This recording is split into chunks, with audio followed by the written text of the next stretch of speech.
इतना हड़बड़ा के उठी थी, ये सोचते हुए कि देर हो गई है और सब ना जाने क्या क्या सोचेंगे। और इतना बदलाव जैसे आकाश में उड़ती चिड़िया को एक ही रात तो हुए थे नए घर में काटी, किसी ने सोने के मोतियों का लालच देकर पिंजरे में बंद कर दिया हो। शुरू के कुछ दिन तो यूं ही गुजर गए। हम घूमने बाहर चले गए। जब वापस आए तो सासू माँ की आंखों में खुशी तो देखी, लेकिन बस अपने बेटे के लिए ही दिखी।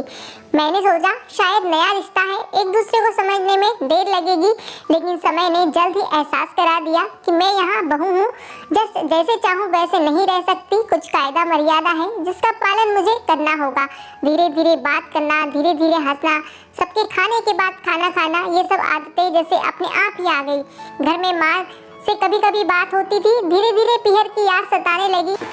ससुराल में पूछा तो कहा गया अभी नहीं, कुछ दिन बाद। जिस पति ने कुछ दिन पहले ही मेरे माता पिता से ये कहा था कि पास ही तो है, कभी भी आ जाएगी, उनके भी सुर बदलने लगे थे। अब धीरे धीरे समझ में आ रहा था कि शादी कोई खेल नहीं है, इसमें सिर्फ घर ही नहीं बदलता बल्कि आपका पूरा जीवन ही बदल जाता है। आप कभी भी उठ के अपने पीहर नहीं जा सकते, यहाँ तक कि कभी पीहर की याद आए तो आपके पीहर वाले भी बिना पूछे नहीं आ सकते। पीहर का वो अल्हड़पन, वो बेबाक हंसना, वो झूठे मुंह रसोई में कुछ भी खा लेना या छू लेना, जब मन चाहे जब उठना, सोना, नहाना, सब बस यादें ही रह जाती हैं। अब मुझे समझ में आने लगा था कि क्यों विदाई के समय सब मुझे गले लगाकर रो रहे थे। असल में मुझसे दूर होने का एहसास तो उन्हें हो ही रहा था, लेकिन एक और बात थी जो उन्हें अंदर ही अंदर परेशान कर रही थी कि जिस सच से उन्होंने मुझे इतने साल दूर रखा, अब वो मेरे सामने आ ही जाएगा।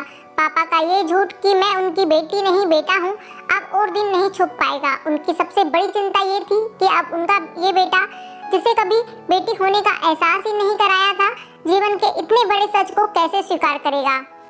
माँ को चिंता थी कि उनकी बेटी ने कभी एक गिलास पानी का भी नहीं उठाया, तो इतने बड़े परिवार की जिम्मेदारी कैसे उठाएगी। सब इस विदाई और मेरे पराए होने का मर्म जानते थे सिवाय मेरे, इसलिए सब ऐसे रो रहे थे जैसे मैं डोली में नहीं अर्थी में जा रही हूँ।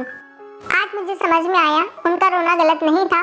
हमारे समाज का नियम ही ये है, एक बार बेटी डोली में विदा हुई तो फिर वो बस मेहमान की तरह होती है घर की। फिर कोई चाहे कितना ही क्यों ना कह दे कि ये घर उनका भी है, सच तो यह है कि अब जो कभी मैं यूं ही अपने उस घर जिसे मायका कहते हैं नहीं आ जा सकती।